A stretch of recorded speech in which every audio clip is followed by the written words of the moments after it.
할렐루야. 하늘 공동체 나오신 여러분들 환영합니다. 이 시간 주님 앞에 나갈 때 우리가 주님을 진심으로 찬양할 때 주님께서 우리 예배와 함께 하실 것입니다. 사실 찬양팀이 지금 남자분들밖에 없어가지고 형제밖에 없어서 기분이 참 좋아요. 우리 함께 신나게 주님 찬양할 때 우리 큰 박수로 큰 함성으로 주님께 높여 줍시다.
다시 한번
주님 사랑 다시 고백하는 새날 주신 감사해요. 주님 사랑 다시 고백하는 새날 주신 감사해요. 주님 사랑 다시 고백하는 새날 주신 감사해요. 다시 한번 주님 사랑 주님 사랑 다시 고백하는 새날 주신 감사해요.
놀라운 사랑 말로 다 할 수 없는 엄청난 사랑 예수님 내 심장이 주님이라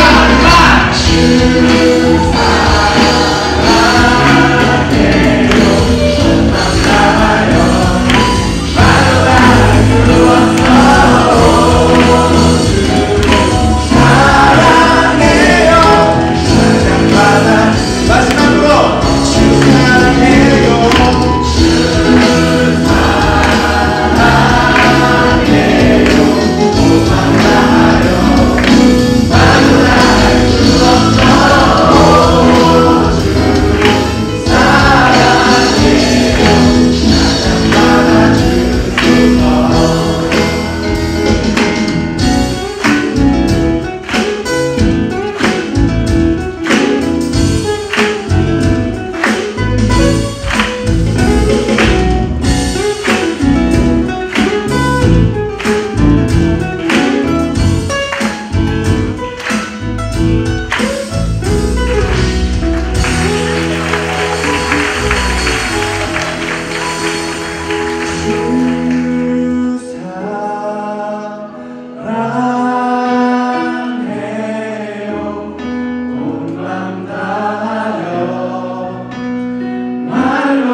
감사와 찬양의 박수 올려드립시다.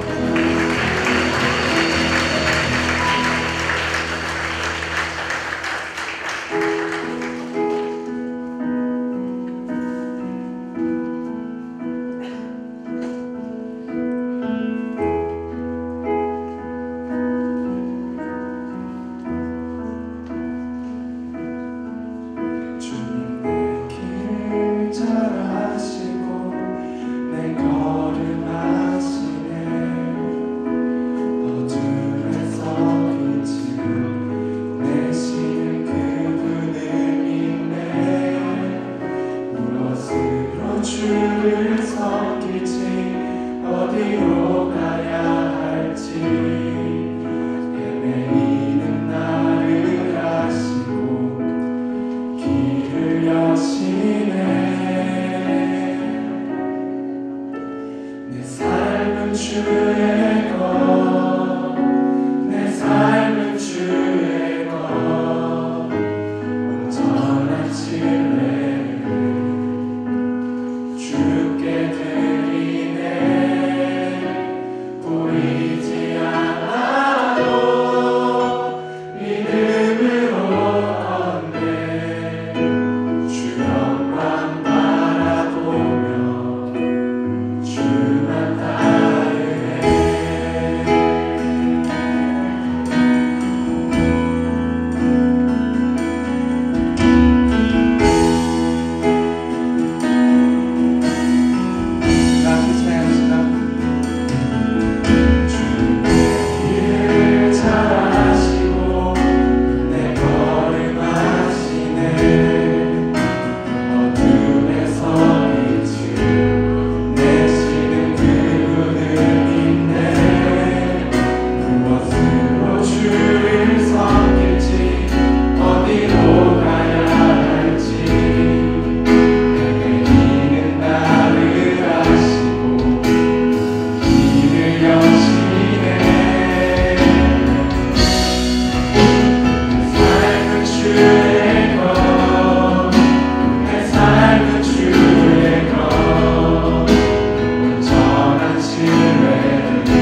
주의 것, 내 삶은 주의 것, 온전한 신뢰를 주께 드리네.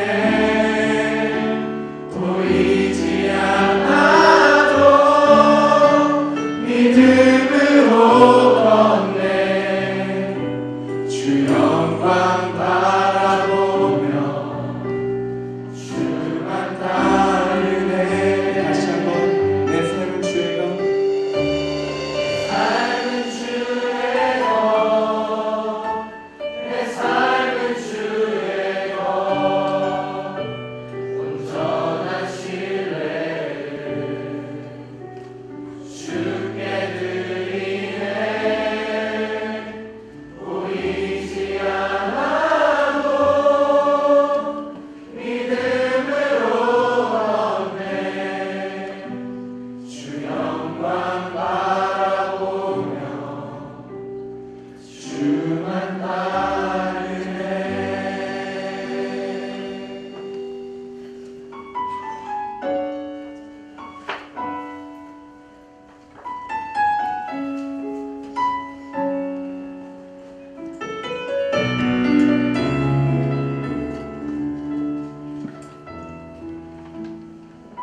회복되게 하여 주옵소서.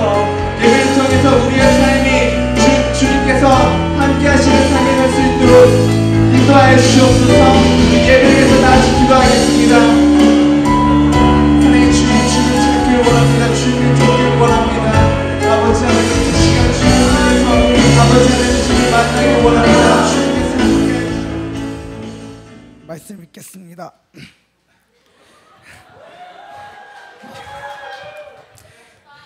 영적 싸움 마지막으로 여러분은 주 안에서 그리고 주의 힘의 능력으로 강건해지십시오. 마귀의 계략에 대적해 설 수 있으나 진갑주를 입으십시오. 우리의 싸움은 혈과 육에 대한 것이 아니라 권력들과 권세들과 이 어둠과 세상의 주관자들과 하늘에 있는 악한 영들에 대한 것이기 때문입니다. 그러므로 하나님의 전신갑주를 입으십시오.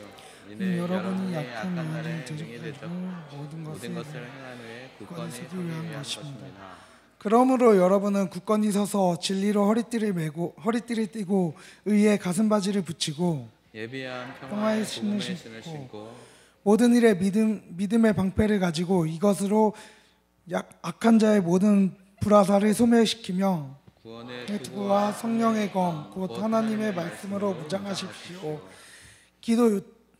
모든 기도와 간구로 항상 성령 안에서 기도하고 이를 위해 늘 깨어 모든 일에 인내하며 성도를 위해 간구하십시오.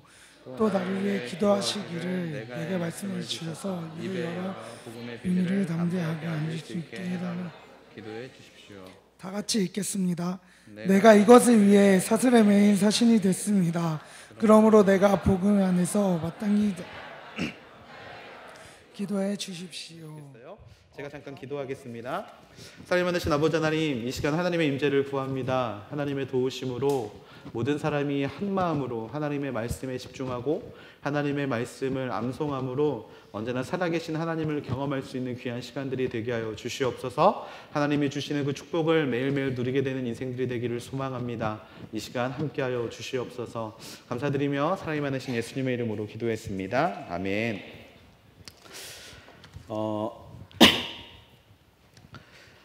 엄마가 아들을 깨웁니다. 아들 일어나 교회 가야지.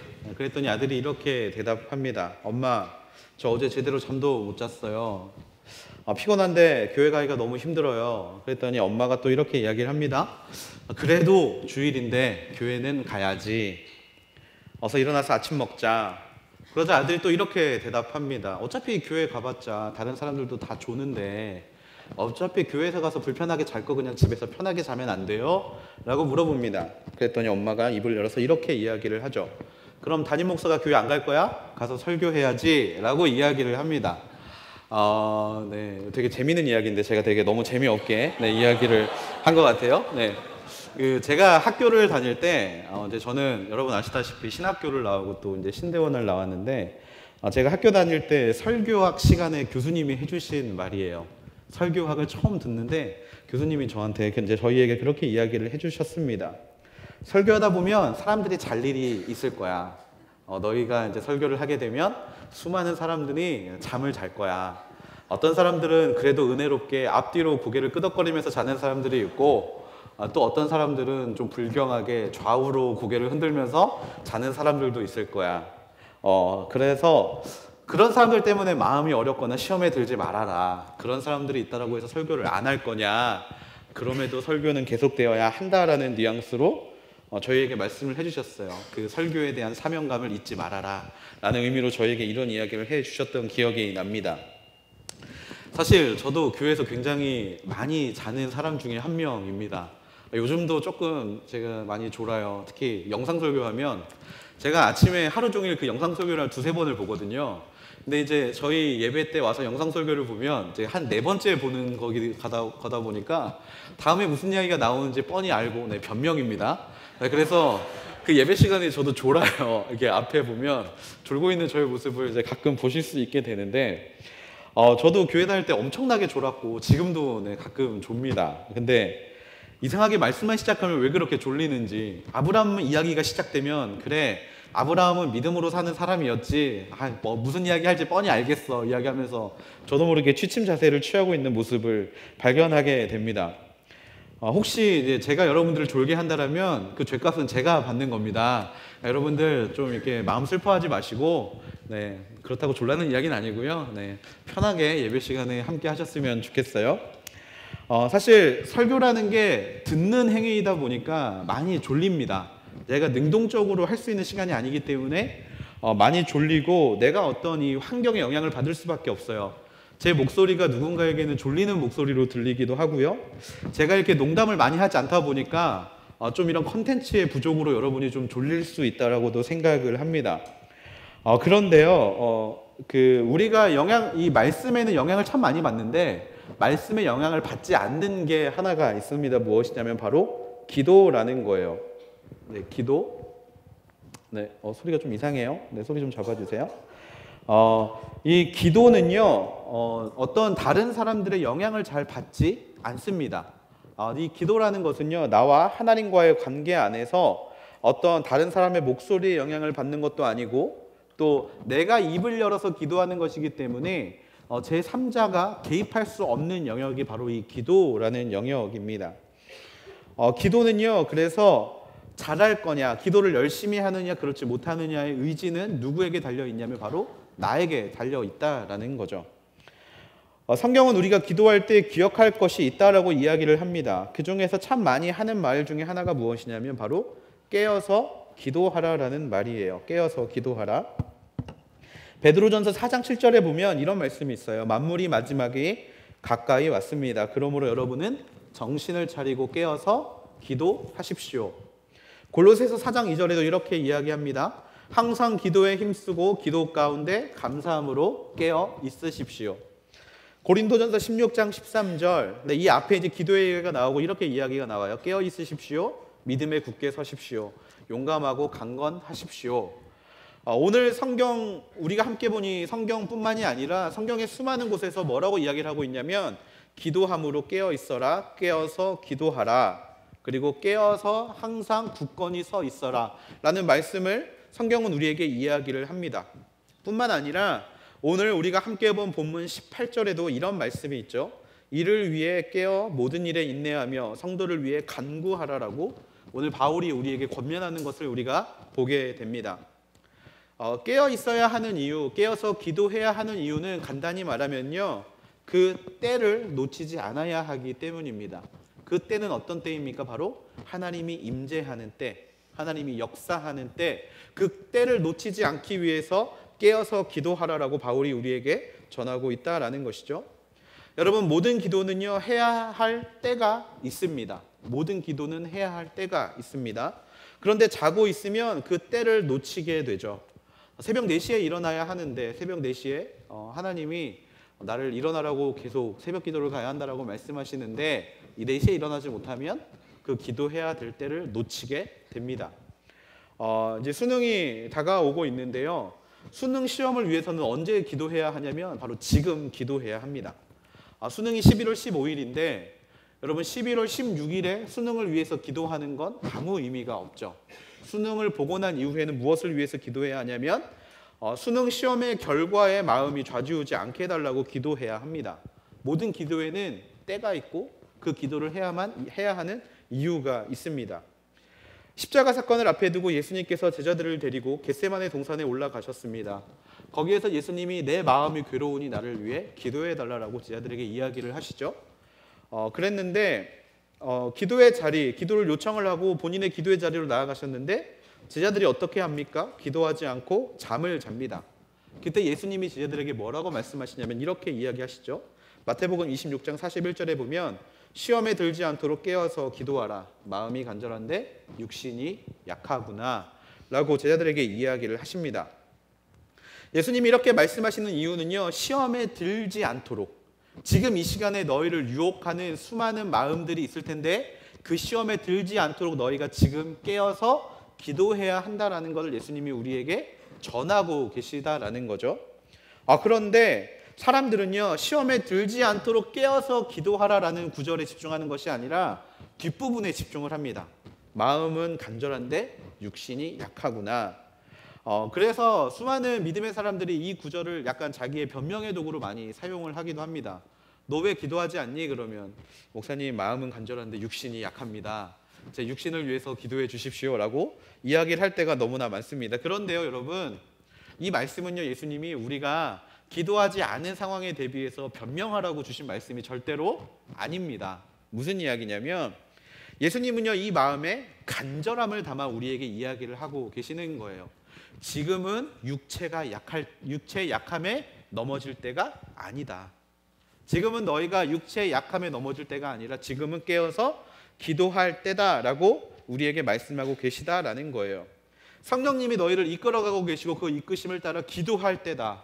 육신의 연약함 때문에 무너질 때가 아니라 너희가 너희에게 주어진 이 상황과 때에 하나님의 마음을 품게 해달라고 기도해야 될 때다라고 예수님의 간절하게 외치시는 마음이 이 말씀 안에 들어있다라는 것입니다.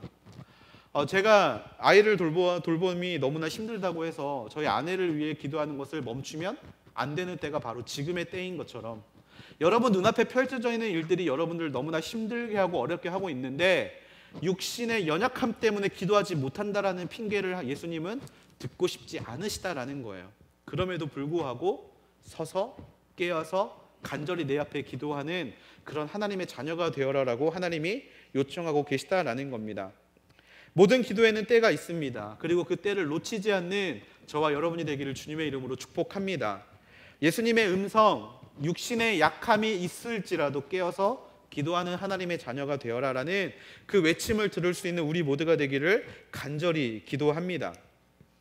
이 깨어서 기도하라는 말씀은요, 그냥 단순히 잠잘 것이 아니라 기도하라라는 말씀으로 모든 것들을 설명하기에는 부족합니다. 그래서 이 말씀을 좀 더 자세하게 함께 나누기를 원하는데요. 이 말씀은 먼저 나에 대해 깨어서 기도하라는 하나님의 음성입니다. 내가 가장 잘 아는 게 나를 가장 잘 아는 게 난데 과연 무엇에 대해서 깨어 있어야 하는가? 첫 번째로요. 여러분들은 나는 소명에 대해서 나에 대한 소명에 대해서 언제나 깨어서 기도해야 하는 존재인 줄로 믿습니다. 19절 말씀을 좀 같이 한번 읽어볼게요. 19절 말씀 같이 읽어보겠습니다. 시작. 또 나를 위해 기도하기를 내게 말씀을 주셔서 입을 열어 복음의 비밀을 담대하게 알릴 수 있게 해달라고 기도해 주십시오. 아멘. 우리는요, 나의 소명에 대해 항상 깨어있는 사람이 되어야 합니다. 특별히 이 소명에 대해서 깨어 있어야 하는데요.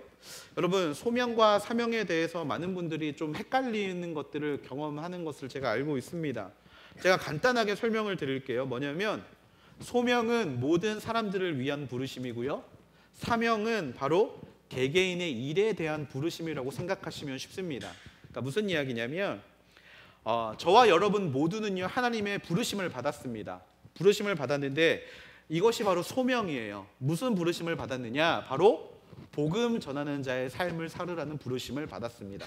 이것이 모든 사람에게 주신 하나님의 소명입니다. 이것은요, 바울에게만 주신 것이 아니고요, 또 목사인 저에게만 주신 것이 아니라 이 자리에 앉아있는 또한 하나님을 믿는 모든 자녀들에게 주신 하나님의 부르심입니다. 이것이 바로 소명이라는 거예요.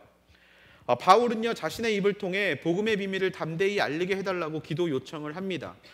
그 이유는요, 바울은 항상 먼저 기도했던 것이 자신의 소명을 위해서 항상 기도하는 사람이었기 때문에 그렇습니다. 바울뿐만이 아니라 우리도 마찬가지로 소명에 대해 항상 깨어서 기도해야 하는 사람이 되어야 합니다. 여러분의 첫 번째 기도 제목은 무엇입니까? 가족의 건강입니까? 아니면 여러분의 앞길입니까? 우리가 처음 기억해야 될 기도의 제목은요, 바로 우리의 소명을 위해서 기도해야 하는 것인 줄로 믿습니다. 오로지 나만 보이는 사람, 오로지 나만 생각하는 사람의 첫 기도 제목은 복음 증거에 있지 않습니다. 방금 전에도 말씀드렸지만 나의 미래, 나의 상황, 나의 환경을 위해 기도하게 되지만요, 소명을 위해서 항상 깨어서 기도해야 되는 사람들의 기도 제목은요, 바로 이 복음 전하는 것에 있다라는 거예요. 하나님의 임재를 구하고 그 임재를 통하여서 하나님의 복음을 아름답게 전할 수 있는 인생을 위해서 기도하는 사람이 됩니다. 복음 증거자라는 소명을 우리는 잊어버릴 때가 너무나 많습니다. 여러분들은 그런 인생 살고 계십니까? 복음 전하는 인생 먼저 생각하면서 살고 계십니까? 우리의 소명에 대해서 잠자고 있는 인생들은요, 주변이 보이지 않습니다. 주변의 사람들이 어떻게 살고 있는가 보이지 않고요, 가장 중요한 거, 전도의 대상자가 생각이 나지 않습니다. 이것이 복음 증거자로 살지 못하는 우리의 모습을 너무나 잘 보여주고 있는 모습이에요. 나의 상대가 어떻게, 나의 상태가 어떻고 나의 환경이 어떻고 이런 것들에 집중하는 인생, 이런 사람들은 잠자고 있는 인생입니다. 깨어서 기도하고 있지 못한 인생이라는 거예요. 하지만요, 우리의 소명을 기억하는 사람은요, 그것을 위해 기도하는 사람, 복음 증거자의 삶을 살겠다고 결단하며 기도하는 사람들의 눈에는요, 보이게 되는 것들이 있습니다. 무엇이냐면 믿지 않는 자들이 보입니다. 내가 전도해야 될 대상자들이 보이고요, 내가 복음을 증거해야 될 이유들이 보이기 시작합니다. 그것이 바로 소명에 깨어있는 사람들이라는 것이에요. 여러분의 삶을 살면서 정말 이 사람이 같이 하나님을 바라봤으면 좋겠다, 이 사람이야말로 정말 나와 같이 신앙생활을 했으면 좋겠다 하는 사람들이 있게 되기를 주님의 이름으로 축복합니다. 그것이야말로 하나님이 우리에게 주신 이 지상 명령이 이 땅 가운데 아름답게 펼쳐지고 있다는 가장 확실한 증거인 줄로 믿습니다. 물론 그 사람을 교회에 데려와서 그 기도의 제목이 이루어지는 것들을 함께 바라보는 게 어떻게 보면 참 기쁘고 즐거운 일입니다. 하지만 그렇지 않더라도 그 사람들을 위해서 늘 깨어서 기도해야 하는 것들이 바로 우리의 사명이라는 것이에요. 마태복음 28장 19절에서 20절에 보면 하나님이 모든 사람에게 주신 소명이 여기에 있습니다. 우리가 결단하는 마음으로 다시 한번 이것들을 읽어보면 좋겠어요. 같이 한번 읽어보겠습니다. 시작. 그러므로 너희는 가서 모든 민족을 제자로 삼아 아버지와 아들과 성령의 이름으로 세례를 주고 내가 너희에게 명령한 모든 것을 그들에게 가르쳐 지키게 하라. 보라, 내가 세상 끝날까지 너희와 항상 함께 있을 것이다. 아멘. 저는 이 말씀을 이렇게 풀이합니다. 너희는 가서 모든 민족을 제자로 삼아. 이 민족이라는 것이 선교학적으로 보면 정말 하나님을 모르고 있는 혈통적으로 다른 사람들을 뜻하긴 하지만요, 저는 이것을 저의 인생 가운데 이렇게 적용합니다. 제 친구 중에 제가 올해 이제 37이라 사실 클럽을 들어갈 때 그 주민증을 검사하게 되는 순간 들어가지 못합니다. 근데 이제 제 친구가 주민등록증을 좀 이렇게 바꿔서 들어가는 친구가 한 명 있어요. 그래서 저는 그 친구에게 이렇게 선포를 합니다. 저와는 다른 민족, 그는 저와 다른 민족이라고 이야기를 해요. 너는 신실한 민족이지만 나는 클러버의 민족이다. 그러니까 너와 나는 다르다. 그래서 저는 그 친구에게 이렇게 선포합니다. 너는 나와 다른 민족이지만 너를 제자 삼아 아버지와 아들과 성령의 이름으로 내가 세례를 주는 그날까지 너를 포기하지 않겠다 라고 이제 제가 이야기를 합니다. 여러분의 삶에도 이렇게 적용해야 되는 것이 필요할 줄로 믿어요. 여러분의 주변에 있는 믿지 않는 친구들을 향하여 선포하시게 되기를 바랍니다. 너는 나와 다른 민족이지만 아버지와 아들과 성령의 이름으로 내가 너에게 세례를 주고 하나님의 이름 앞으로 달려가는 그날까지 내가 너를 위해 기도하겠다 라는 믿음의 선포를 하게 되기를 주님의 이름으로 축복합니다. 그래서 이 소명을 항상 기억할 수 있는 여러분이 되기를 축복합니다. 제가 저번에도 말씀을 드렸지만 제 아내가 치료를 받고 있는 상황에서 제가 이제 의사에게 제 얘기를 처음 이야기했던 게 이제 복음이었어요. 근데 이제 저희 아내는 저한테 이제 가끔 야, 꼭 내 아픈 이야기 하고 있는데 거기에서 이상한 소리 할 거야라고 이야기를 하지만 저는 복음 증거자의 삶을 살아야 하는 사람이기 때문에 복음을 증거하는 것이 당연한 인생이라고 생각하면서 삶을 삽니다. 이것이 우리를 부르신 소명이기 때문에 여러분들도 좀 그런 인생을 한번 살아보게 되기를 주님의 이름으로 축복합니다.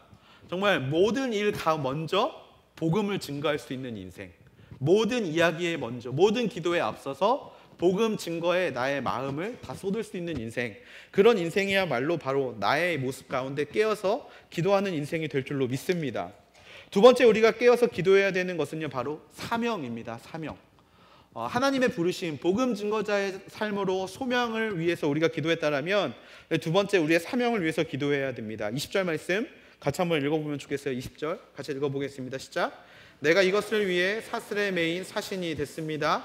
그러므로 내가 복음 안에서 마땅히 해야 할 말을 담대하게 말할 수 있도록 기도해 주십시오. 아멘. 바울이 두 번째로 기도해달라고 요청했던 것은 자신의 사명입니다. 바울의 사명이 무엇이었느냐? 바로 사신이라는 사명을 가지고 있었습니다. 여러분, 저 같은 사람들은요, 이 소명과 사명이 크게 차이가 없습니다. 왜냐하면 저를 부르신 하나님의 소명이 모든 사람들을 부르신 것처럼 복음을 증거하는 자의 삶으로 소명을 주셨고, 또 저에게 있어서는 그 복음을 다른 사람들에게 적극적으로 증거하라라는 목사로서의 사명을 주셨기 때문에 저라는 사람에게 있어서 소명과 사명은 그렇게 차이가 없어요. 하지만 여러분들에게 있어서는요, 사명과 소명의 부르심이 다를 경우가 너무나 많이 있을 것을 제가 잘 알고 있습니다. 직업이 사명이 될 수 있습니다. 생명을 살리는 사람이 되겠다라고 기도했더니 하나님이 여러분에게 의사라는 직업을 허락하실 수가 있어요. 또는 인권 변호사라는 어떤 그런 직업을 허락하실 수도 있고요. 또는 여러분에게 회사라는 자리를 허락하심과 동시에 그 회사에서 여러분들이 어떻게 하나님 앞에 나아가야 하는가에 대한 사명을 주실 때가 있을 줄로 압니다. 사명이라는 것은 결국에 우리에게 주어진 자리에서 어떻게 하나님을 증거할 수 있는가, 바로 그것이 사명이라는 겁니다. 바울의 사명은 사신이었어요. 이방인에게 복음을 전하는 사도로서의 삶뿐만 아니라 결국에는 로마의 황제 앞에 나아가서 복음을 전해야 하는 삶을 살아야 하는 것이 바울의 사명이었습니다. 마찬가지로 여러분들에게 있어서 사명은 무엇입니까? 여러분들의 자리에서 경험하게 되는 사명은 무엇입니까? 제가 어떻게 보면 목사로서 부르심을 받고 하늘 공동체에 와서 하나님이 저에게 주신 사명이 하나 있습니다. 그것이 무엇이냐면요, 제가 이제 MC들과는 참 여러 번 나누었는데, 저를 이곳에 보내신 그 하나님의 사명은 바로 교역자가 없더라도 하나님의 공동체가 아름답게 서가는 것들을 바라보게 하는 것이 하나님이 저에게 이 하늘 공동체에 주신 사명이었습니다. 무슨 이야기였냐면, 목회자가 바뀌면 너무나 많은 시스템들이 변하고, 목회자들이 바뀌면 중단되는 사역들이 너무나 많은 것들을 이제 제가 보면서 이제 그 일을 하다 보니까 하나님이 저절로 기도하게 하시는 게 있어요. 여러분도 알다시피 그 공동체의 교역자들이 로테이션이 있지 않습니까? 되게 자주 바뀌어요. 그런데 바뀔 때마다 모든 것들이 바뀌면 여러분들도 동시에 그 사역을 놓아버리는 모습들, 그 모습들을 보면서 사실 사역을 시작하시는 분이 하나님이라면 그것들이 계속되어야 하는데 왜 그런 것들이 계속될까 기도하는 와중에 결국에 목사가 그 일의 중심이 되기 때문에 그것들이 계속되지 못한다라는 그런 마음을 주셨고, 그것들을 먼저 내려놓아야 하겠다라는 생각들을 하나님이 제 마음에 부어주시는 것들이 있었습니다. 여러분, 우리 지금 만나라는 전도 프로그램을 시작하는 것은요, 제가 아닙니다. 그것은 제가 아니에요. 네, 지금은 공동체에 나오지 않지만 전 대표 MC였던 그 친구가 기도함으로 시작했던 게 우리 지금 만나라는 선교 프로그램이고요. 그것을 지금 이제 영환이라는 친구가 이어받아서 하고 있는데, 이어받는 과정에서도 저는 단 한 번도 개입한 적이 없습니다. 그것을 본인이 선교 MC이기 때문에 제가 거룩한 마음으로 하겠습니다라고 이야기를 하고 그것을 사역팀으로 만들어 보고 싶습니다라고 요청을 했기 때문에 저는 단 한마디 했어요. 그래, 열심히 해봐. 그리고 필요한 게 있으면 이야기를 하면 내가 도와줄 수 있으면 도와줄게라고 이야기를 한 거지, 거기에 제가 단 하나도 관여한 적이 없습니다. 마찬가지로요, 이번에 또 홀리스타 MC가 세워지는 과정에서 홀리스타 MC로 세워졌기 때문에 홀리스타를 이렇게 이끌어 가야 돼라고 말한 적이 한 번도 없습니다. 이렇게 한번 해보고 싶어요. 그러면 그래, 그렇게 한번 해봐라고 이야기만 하지 하나도 제가 그들에게 강요하는 것이 없어요. 그러다 보면 저는 확신하는 것 중에 하나가 제가 공동체를 떠나더라도 그 사역들은 계속 될 거라는 믿음이 제 안에 있습니다. 그것이 어떻게 보면 저에게 이 자리를 허락하신 하나의 사명이라는 거예요. 마찬가지로 여러분들도 이런 것들을 한 번씩은 고민하셔야 합니다. 그리고 이것들을 위해서 기도하셔야 합니다. 여러분들이 원하는 대학교를 가지 못했던 친구들이 너무나 많이 있었을 거라고 생각을 합니다. 스스로 생각하기에 내 실력은 이 정도인데 그 학교를 가지 못해서 하향 지원을 했던 친구들이 분명히 있을 거라고 생각을 해요. 그럴 때 우리는 이렇게 이야기를 합니다. 이거는 내가 노력하지 않아서, 그냥 내가 더 열심히 하지 않아서 그냥 내가 잘못해서 온 건데 여기에 무슨 하나님의 뜻이 있을까라는 생각을 할 수도 있습니다. 여러분이 나중에 취직할 때도 동일한 이유가 일어날 때가 있을 거예요. 그런데요, 여러분, 그게 아닙니다. 여러분이 어느 자리에 가던 어디에 서 있게 되건 내가 노력을 하고 안 하고의 문제가 중요한 것이 아니라 그 자리 가운데 보내신 하나님이 여러분에게 준비해 두신 그 사명을 발견할 수 있는 우리 모두가 되기를 주님의 이름으로 축복합니다. 제일 먼저 기도해야 하는 것이 바로 그 사명에 대한 것이라는 거예요. 하루빨리 보내신 이유를 우리가 발견해야 합니다. 왜냐하면 그것을 발견하지 못하는 사람들은요, 방향성을 찾지 못합니다. 우리를 이곳에 보내신 이유를 찾지 못하면요, 모든 것이 막연해지기 때문에 그래요. 여러분, 대학 생활이 지금 막연하십니까? 이거 그냥 대학에 들어왔으니까 졸업해야지라고 생각을 가지고 대학교 다니고 계십니까? 여러분, 그렇다면 지금 빨리 여러분들의 사명을 위해서 기도할 수 있게 되기를 축복합니다. 제일 처음에 들어가면요, 모든 것이 막막해요. 앞이 보이지 않습니다. 그러면서 많은 고민들을 하지 않습니까? 내가 여기에서 무엇을 해야 할지 전혀 모르겠습니다. 그때 기도하셔야 한다는 거예요. 무엇을 위해서? 여러분의 사명을 위해서 기도하셔야 합니다. 하나님이 나를 여기에 왜 보내셨을까? 하나님이 여기에서 나에게 무엇을 기도하기를 원하시는 걸까? 그것을 놓고 끊임없이 우리는 기도해야 합니다. 모든 자리에, 모든 부르심엔 분명한 사명이 있습니다. 그리고 그 사명은요, 모든 사람이 다릅니다. 왜냐하면 하나님의 부르심이 다르기 때문에. 어떤 사람들은 사도로, 어떤 사람들은 선지자로, 어떤 사람들은 교사로, 어떤 사람들은 복음 전하는 자로 하나님이 세우셨다라면, 마찬가지로 우리는 각 부르심에 따라 세움을 받아야 되는 당연한 그 우리를 위해 준비되어진 자리가 있다라는 거예요.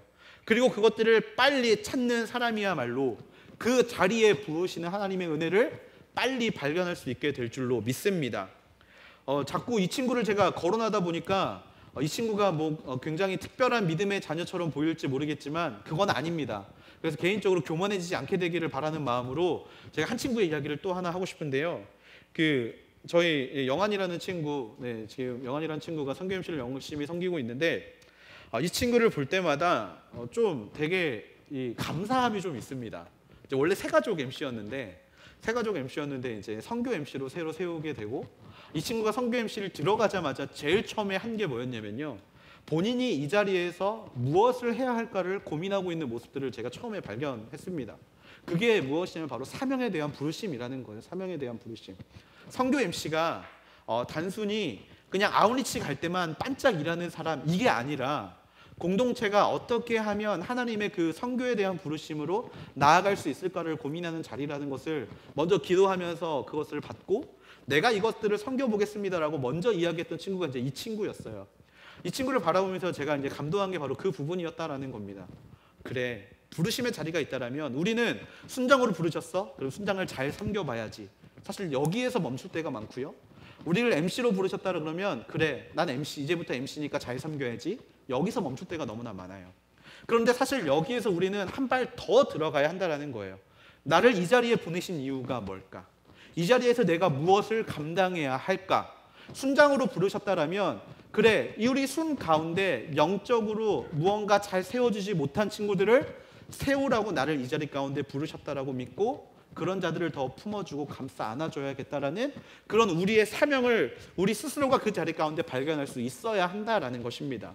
꼭 교회 안의 리더십의 문제가 아니라 여러분의 삶의 부르심 안에서도 여러분이 그런 것들을 발견할 수 있게 되기를 주님의 이름으로 축복합니다.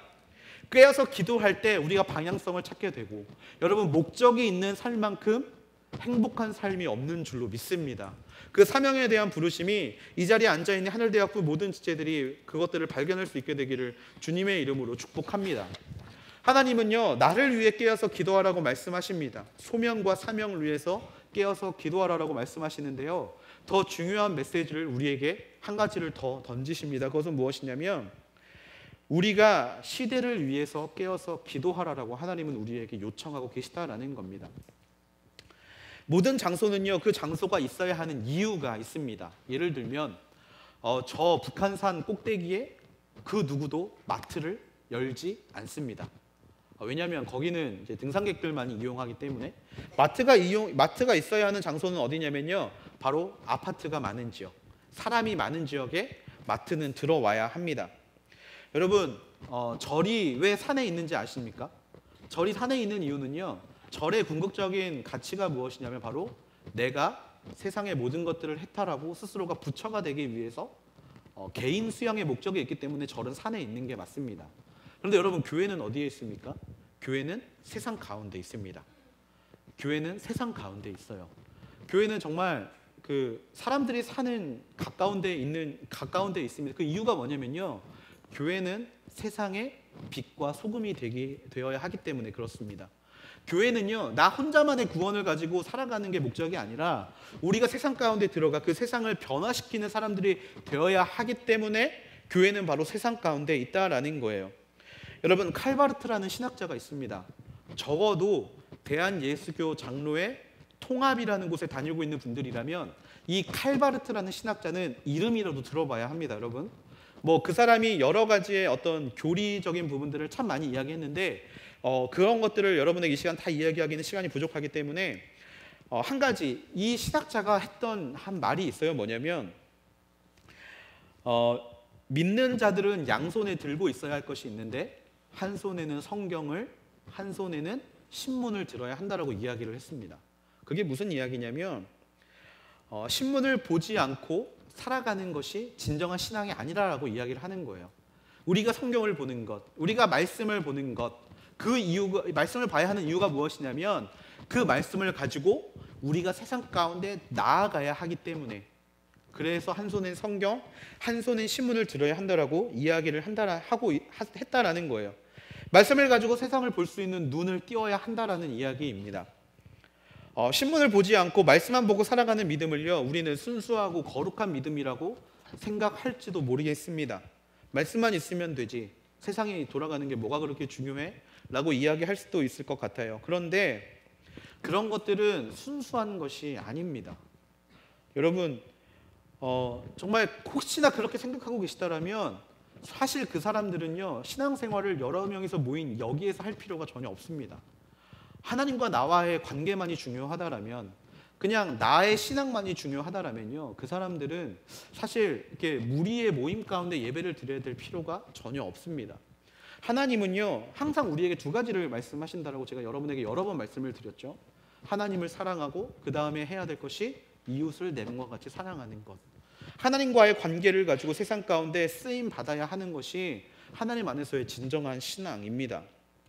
여러분, 신문을 보지 않고 살아가는 사람은요, 잘못하면 허무주의에 빠질 수 있고요, 개인주의에 빠질 수 있습니다. 그래서 우리는 세상을 바라볼 수 있는 성경을 기반한 눈을 가지고 있어야 한다라는 거예요. 우리가 빛으로 사용되어야 하는데 사람들이 잠자고 있는 곳에 가서 빛으로 어떻게 쓰임을 받겠습니까? 여러분, 이미 간이 되어 있는 음식에 소금을 뿌려봤자 그 맛이 변하기만 하지 더 맛있는 음식을 어떻게 낼 수 있겠습니까? 세상을 등진 채 살아가는 그런 사람들이 아니라 하나님은 우리에게 깨어서 기도해야 되는데 무엇을 위해 기도하라? 세상을 위해 기도하라고 우리에게 말씀하고 계시다라는 거예요. 그래서 예수님은 이 땅 가운데 인간의 몸으로 오셨습니다. 예수님은 이 땅에 하나님의 모습으로 오신 것이 아니라 유대인의 사회 가운데 유대인의 모습으로, 유대인의 문화를 먼저 이해하시고 그 문화 가운데 하나님의 복음을 전한 분으로 오셨다는 것을 우리는 반드시 기억해야 합니다. 그런데 여기서 기억해야 될 것이 있어요. 세상에 살아가야 되기 때문에 세상에 동화되면서 살아가라는 이야기가 절대로 아닙니다. 그리스도인들은요, 세상 속에서 살아가야 하는 것이 많습니다. 하지만 세상에서 살지만 세상의 것이 되어서는 안 되는 줄로 믿습니다. 마치 이런 겁니다. 물고기가 바닷속에 살아요. 물고기가 바닷속에 사는데 여러분, 물고기의 몸은요, 짜지 않습니다. 바닷물은 짠데 물고기의 몸은 짜지 않아요. 생선을 먹을 때 그냥 먹으면 싱거운 것들을 여러분 느끼지 않습니까? 그래서 소금 간을 치게 되죠. 이게 무엇을 의미하냐면요, 염분이 많은 곳에 살지만 내 안에 그 염분이 들어오지 못하도록 그 몸이 끊임없이 작용을 하고 있다는 거예요. 마찬가지로 우리가 세상 속에 살지만 세상의 맛이 우리 안에 들어오지 못하게 하는 것이야말로 믿음이라는 것입니다. 세상에 살지만 세상에 휘둘리지 않는 것이 믿음이고요, 세상에 살지만 하나님이 보여주시는 것이 현실이라고 믿고 사는 것이 바로 믿는 자들의 모습임을 우리는 기억해야 합니다. 그래서 우리가 세상 속에 살지만 항상 세상에 물들지 않도록 깨어서 기도해야 하는 것이고요, 세상에 일어나는 모든 일들에 대해서 우리가 깨어서 기도해야 되는 책임이 하나님께서 우리에게 주신 책임이라는 겁니다. 그 기도의 책임을 너무나 잘 우리에게 보여주고 있는 한 인물이 있습니다. 누구냐면 느헤미야라는 인물이에요. 느헤미야라는 인물, 왕의 술 맡은 관원장으로서 왕궁 안에서 편하게 살고 있던 느헤미야가 유대에서 찾아온 형제들의 이야기를 듣게 됩니다. 형제들의 이야기를 듣게 돼요. 무슨 이야기를 들었냐면 예루살렘이 정말 모든 것들이 무너지고 예루살렘에 살고 있던 모든 유대인들이 힘듦을 경험하고 있다라는 이야기들을 느헤미야가 듣습니다. 그런데 사실 느헤미야가 그 일을 위해 기도할 필요가 있었냐면 아니다라는 거예요. 왜냐하면 느헤미야는 폐쇄된 왕궁에 살고 있었고 자신의 삶의 부족함이 전혀 없었고 다른 사람들을 굳이 돌아봐야 될 이유가 없다라는 거예요. 그런데도 느헤미야는 무엇을 하느냐? 바로 그 상황에서 기도를 하기 시작합니다. 그 느헤미야의 모습을 보면서 우리가 세상을 향해 어떻게 해야 하는가에 대한 이야기를 몇 가지 볼 수 있게 되는데요. 먼저 시대의 죄악을 위해서 우리는 함께 기도해야 합니다. 시대의 죄악을 위해서. 여러분, 시대가 저지르는 죄악이 있습니다. 여러분, 요즘 시대를 바라보면요, 왜 저렇게 악할까 하는 기도의 제목들이 분명히 있습니다. 그런데 그 악함을 가지고 우리가 무엇을 해야 합니까? 같이 욕해야 합니까? 아니요. 그 기도의 제목을 가지고 우리가 기도해야 한다라는 거예요. 여러분, 예배를 드리다 보면요, 대표 기도를 할 때 보면 정말 수많은 것들로 기도하시는 분들이 있습니다. 갑자기 우리 교회를 위해서 기도하는 게 아니라 갑자기 북한을 위해서 기도하고요. 또 갑자기 일어난 여러 사건들을 위해서 기도하는 분들이 있어요. 주로 이런 분들이 이제 교회 재직분들이 많으시죠. 장로님들이나 이런 분들. 그 기도가 굉장히 깁니다. 아니 그냥 우리 기도만 하지 뭘 그렇게 세게 기도하는지, 이것저것 갖다가 기도하는지, 그런 게 아니라 여러분, 당연히 그 일은 우리가 기도해야 될 일입니다. 당연히 기도해야 될 일이에요. 강한 자가 연약한을 핍박하는 세상을 위해서 우리는 기도해야 하고, 사람을 아무렇지도 않게 죽이는 이 상황을 위해서 우리는 기도해야 합니다. 나의 것들을 지키기 위해 다른 이들을 밟고 올라가는 당연한 것들을 위해서 우리는 기도해야 하고요. 또 정말 남을 죽여야 내가 살 수 있다는 가치관을 위해서 우리는 기도해야 합니다. 그것이 이 세상의 가치관, 정말 세상이 정해놓은 가치관을 무너뜨리기 위한 하나님의 기도의 시작이 되는 줄로 믿습니다. 특히 나의 소명과 사명에 대해 깨어있는 사람들은요, 저절로 시대를 위해 기도해야 되는 시대의 책임이 우리 가운데 있다는 것을 기억해야 합니다. 그리고 두 번째로 기억해야 될 것이 무엇이냐면요, 그 죄악 안에 나의 책임이 있음을 기억하면서 기도해야 합니다. 시대의 죄악을 위해 기도할 때 우리는 제3자의 입장에서 기도해서는 안 됩니다. 그 일에 대한 책임이 나에게도 있음을 우리는 기억하면서 기도해야 합니다. 느헤미야 1장 6절에서 7절에 보면 이런 말씀이 있어요. 주의 종들인 이스라엘 백성들을 위해 주의 종이 밤낮으로 주 앞에 기도하니 주께서는 귀를 기울이시고 눈을 떠서 이 기도를 들으소서. 저와 제 조상의 집을 비롯해 우리 이스라엘 족속이 주님을 거역했던 죄를 고백합니다. 우리가 주께 매우 악하게 굴었습니다. 주께서 주의 종 모세에게 주신 계명과 율례와 규례를 우리가 지키지 않았습니다. 느헤미야의 기도가 어떻습니까? 시대를 위한 기도를 먼저 합니다. 우리가 기도합니다. 이 시대를 위하여 기도합니다. 그런데 그 시대를 위한 기도를 하면서 기도가 어떻게 변하냐면 이렇게 변하죠. 저와 제 조상이 지은 죄를 고백합니다. 그리고 그 다음에 우리가 매우 악하게 굴었습니다. 우리의 죄를 용서하여 주시옵소서라는 기도를 느헤미야는 하나님께 올려드립니다. 느헤미야의 기도는요, 저들이 잘못한 것을 용서해 주시고 그들이 범했던 악을 용서해 주시고가 아니라 우리의 죄를 용서해 달라고 하나님 앞에 나아가는 모습을 우리가 보게 됩니다. 여러분, 사회에서 일어나는 일들이 정말 남의 일들입니까? 아니요. 우리의 죄악입니다. 우리의 죄악 때문입니다. 얼마 전에 뉴스에서 굉장히 가슴 아픈 뉴스를 봤어요. 이제 저희 아들이 이제 3살이다 보니까 그 나이 또래 아이들의 뉴스에 굉장히 제가 감정이입을 많이 합니다. 얼마 전에 이제 뉴스를 보는데 그 제주도에서 3살 된 딸을 데리고 이제 엄마가 가서 바다에 뛰어내려서 이제 그 죽은 뉴스를 보게 되는데 마음이 너무 아픈 거예요. 3살이면 너무 예쁠 때고 3살이면 정말 가장 사랑스러울 때 중에 하나인데 그런데요, 그런 뉴스를 볼 때마다 사실 이렇게 제가 너무 오지랖이 넓은 걸 수도 있는데 자꾸 이제 제 마음에 약간 죄책감이 있습니다. 뭐냐면 내 일에 집중하다 보니까 주변을 돌아보지 못했던 그것들이 하나님 앞에 죄악으로 여겨질 때가 사실 너무나 많습니다.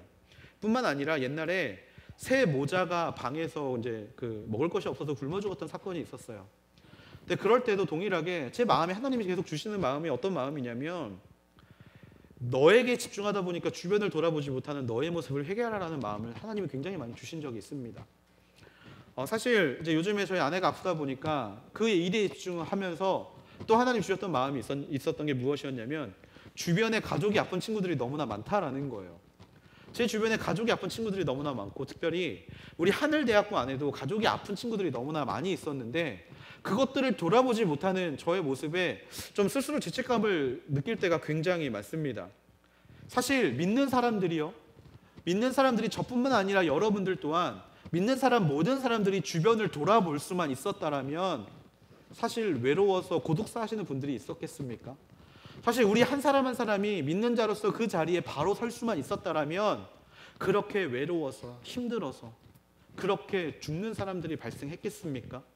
또한 정말 내가 가지고 있는 것들을 베풀기만 했었더라면 그렇게 없이 정말 겨울에 추워서 배고파서 굶어 죽었던 사람들이 있었겠습니까? 사실 그런 생각들이 제 안에 굉장히 큰 울림으로, 제 안에 큰 아픔으로 다가올 때가 좀 개인적으로 너무나 많습니다. 하나님이요, 그런 세상의 악함을 보여주시면서 우리에게 요구하는 것들이 바로 이러한 것들이라는 거예요.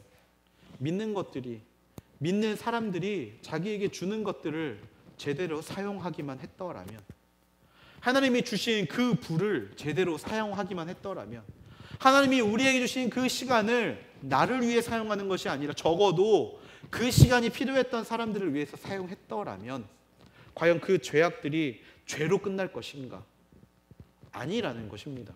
그래서 하나님이요, 그 죄에 대한 책임을 우리에게도 물어보고 계시다라는 거예요. 그래서 우리가 깨어서 기도할 때 이 시대를 위해서 기도해야 함과 동시에 그 시대의 연약한 부분, 그늘진 부분을 돌아보지 못하는 우리의 모습을 우리는 항상 하나님께 내어놓고 기도할 수 있어야 한다라는 것입니다. 그들의 죄가 아닙니다. 부자들만의 죄가 아닙니다. 왜 부자들, 기업들, 정말 돈을 많이 버는 그들이 그 돈만 풀면 많은 사람들이 굶어 죽지 않을 수 있을 텐데, 이 논리가 아닙니다. 나 먼저, 내가 먼저, 정말 나에게 주신 하나님의 은혜가 크고 나에게 주신 것들이 크고 그것들을 나눌 수 있었더라면 라는 그런 기도의 제목들이 우리 안에 있을 때, 그 기도를 통하여서 정말 그 세상의 어려움과 아픔들이 정말 우리가 보는 것뿐만이 아니라 모두가 물러날 수 있다라는 겁니다. 그래서 우리가 깨어서 기도하고 그 죄악이 우리의 죄악임을 먼저 공감할 수 있어야 한다라는 거예요. 그래서 하나님은 우리에게 끊임없이 시대를 위해서 기도하라고 말씀을 하십니다. 그리고 마지막으로 하나님께서 말씀하신 것이 있는데, 바로 우리가 그러한 세상 가운데 무엇을 해야 할 것인가를 놓고 기도하라고 말씀하십니다. 느헤미야 1장 11절 말씀을 보면 느헤미야가 그 기도를 마치면서 이렇게 기도를 마치고 있습니다. 주여, 이 종의 기도와 주의 이름을 경외하기를 기뻐하는 주의 종들의 기도에 귀를 기울이소서. 오늘 주의 종의 이 사람 앞에서 은총을 입고 잘되게 하소서. 그때 나는 왕에게 수를 따라 올리는 사람이었습니다. 느헤미야의 기도가 그냥 뜬구름 잡는 기도로 끝난 기도가 아니라 마지막에 이런 고백으로 끝나고 있다라는 거죠. 나는 왕에게 수를 따라 올리는 사람이었습니다. 하나님, 저는 지금 왕에게 수를 따라 올리는 사람입니다. 그렇다면 내가 이 자리에서 어떻게 하나님을 증거할 수 있고 이 아픔을 어떻게 돌아볼 수 있겠습니까? 라는 것을 느헤미야는 고백했다라는 겁니다. 그래서 거기에서 필요한 게 하나가 있었어요. 뭐였냐면, 종이 이 사람 앞에서 은총을 입고 잘되게 하소서라는 고백을 하게 됩니다. 여러분, 여기에 기도의 능력이 담겨져 있고요, 여기서 깨어서 기도하는 사람들의 어떠한 법칙이 담겨져 있는 겁니다. 내가 기도했던 시대의 죄악이나 나의 책임을 위해 기도하는 사람들이요, 하나님 앞에 구하게 됩니다. 그 기도를 하는데 나에게 능력이 부족하고 나에게 어떤 부의 어떤 이런 것들이 부족한 상황에서 나는 없으니까, 나한테는 시간이 없으니까 그냥 포기해버려야지, 이게 아니고요, 주여, 나에게 없는 것들을 채워주시고 주의 은총으로 내가 잘되게 하옵소서라고 기도하는 기도가 바로 이 자리 가운데 필요하다라는 거예요. 그 일을 이루기 위해서 내게 필요한 것이 무엇인지 하나님 깨달아 알게 하여 주시고, 필요한 것들이 있다면 하나님이 채워 주시옵소서. 이 기도가 바로 우리에게 어떤 이 시대를 변화시킬 수 있는 능력을 주는 기도라는 것입니다. 여러분, 우리는요, 잘된 뒤에 무언가를 하겠다라고 하나님 앞에 기도합니다. 하나님, 세상을 향해 기도하는데 이게 부족하네요. 하나님, 부족하기 때문에 저를 잘되게, 하나님, 내가 정말 잘되면 제가 이것들을 해보겠습니다. 우리는 이렇게 기도합니다. 그래서 기도가 먼저가 아니라 우리의 스펙을 쌓는 게 먼저고 우리의 능력을 쌓는 게 먼저예요. 그런데 하나님은요, 우리에게 뭐라고 이야기를 하냐면요, 지금 시대의 아픔에 네가 동참하고자 하면 내가 그것들을 부어주겠다 라고 이야기하신다라는 겁니다. 내가 부어주겠다. 명확하게 네가 구하는 것이 있다라면, 그리고 그 목적이 정말 시대를 위해 기도하고 너를 위해 기도하는데 꼭 필요한 것이라면 내가 그것들을 채워주겠다라고 하나님이 우리에게 말씀하고 계시다라는 거예요. 잘된 뒤에 무언가를 하겠다가 아니라 바로 하나님, 내가 지금 이 일을 하고 싶은데 하나님 이것들이 필요합니다. 채워주시옵소서. 그렇게 기도할 때 하나님이 우리를 돌보시고 그리고 우리 안에 그것들을 채워주신다라는 것입니다. 여러분, 기도에는요 분명한 능력이 있습니다. 특별히 우리의 소명과 사명을 위해 기도하는 곳, 특별히 시대의 아픔을 위해서 기도하는 곳에서는요 분명히 하나님의 능력이 나타나게 되는 줄로 믿습니다. 아버지, 그렇다면 아버지 하나님 앞에 우리가 그것들을 놓고 간구해야 합니다. 그것이 깨어있는 자에게 주어진 하나님의 숙제인 줄로 믿습니다. 여러분, 혹시 나에게 갇혀서, 나의 현재 상황에 갇혀서 나의 소명과 사명을 위해 기도하지 못하고 이 시대를 위해 기도하는데 내가 아무것도 할 수 없기 때문에 그 기도 제목이 나의 기도 제목으로 와닿지 않고 내가 아무것도 없기 때문에 그것들은 나의 잘못이 아니야 라고 회피하고 삶을 살아가고 계셨습니까? 이 시간 그것들을 뒤로 한 채 하나님 앞에 기도할 수 있는 믿음의 자녀들이 되기를 주님의 이름으로 축복합니다. 여러분들의 소명을 위해 기도하십시오. 부름받은 자의 소명을 위해 기도하고 그 소명을 이루어가는 삶의 자리, 사명의 자리를 위해서 기도할 수 있는 우리 하늘대학교 되기를 주님의 이름으로 축복합니다. 또한 이 악한 세대를 바라보면서 세대가 악하다라는 것으로 혀만 차며 살아가는 인생이 아니라 그 시대의 악함이 나의 죄악임을 인지하고 하나님께서 나를 채우셔서 그 시대 가운데 쓰임받는 자가 되게 해달라고 기도할 수 있는 귀한 하늘대학교가 되기를 주님의 이름으로 축복합니다. 하나님은요 여러분들에게 지금 잠자지 말라고 이야기하십니다. 신체적인 잠, 이 잠을 말하는 것이 아니라 영적인 잠을 자지 말라라고 이야기를 하십니다. 그러면서 우리에게 요구하십니다. 지금은 기도할 만한 때고 우리가 깨어 있어야 할 때다라고 말씀하고 계시는 줄로 믿습니다. 우리 안에 기도의 제목이 다시 한번 정립되는 그런 귀한 시간들이 되기를 주님의 이름으로 축복합니다. 시대를 위해 기도할 수 있는, 한 손에는 성경, 한 손에는 신문을 들고 세상의 어려움을 돌아볼 수 있는 귀한 하늘대학교 되기를 주님의 이름으로 축복합니다. 우리 시간 좀 같이 기도하면 좋겠는데요, 우리 시간에 기도할 때 먼저 나를 위해 기도하는 시간이 되기를 소망합니다. 하나님, 복음 증거자로서 부르신 하나님의 나를 부르신 그 소명을 언제나 기억하며 나아가는 믿음의 자녀들이 되게 하여 주시옵소서. 하나님, 나의 기도의 시작이 아버지 어떤 나의 삶의 목적을 위한 기도가 되지 않게 하여 주시고 언제나 나의 기도의 제목이 복음 전하는 자로서의 삶을 잃어버리지 않는 하나님의 귀한 자녀가 되게 해달라고 기도할 수 있는 믿음의 자녀들이 되게 하여 주시옵소서. 아버지 하나님, 삶에 서 있는 모든 자리 가운데 복음 증거하는 자들이 되게 하여 주시고 아버지 그 복음 증거하는 자의 이 자리에 있어서 아버지 하나님, 우리의 사명의 자리로 부르시는 하나님을 경험하고 깨닫게 되는 믿음의 자녀들이 되게 하여 주시옵소서. 아버지, 우리의 자리 가운데 내가 해야 할 일이 무엇입니까? 아버지, 나를 부르신 지금 이 자리 가운데 내가 해야 할 일이 무엇입니까? 하나님, 우리에게 말씀하여 주시고 아버지 언제나 그 중심 가운데 복음으로 말미암아 하나님만 증거하며 나아가는 믿음의 자녀가 되게 하여 주시옵소서. 우리의 소명을 위하여, 우리의 사명을 위하여 이 시간 결단하는 마음으로 주여 한번 부르짖고 통성으로 기도함으로 나아가시겠습니다. 주여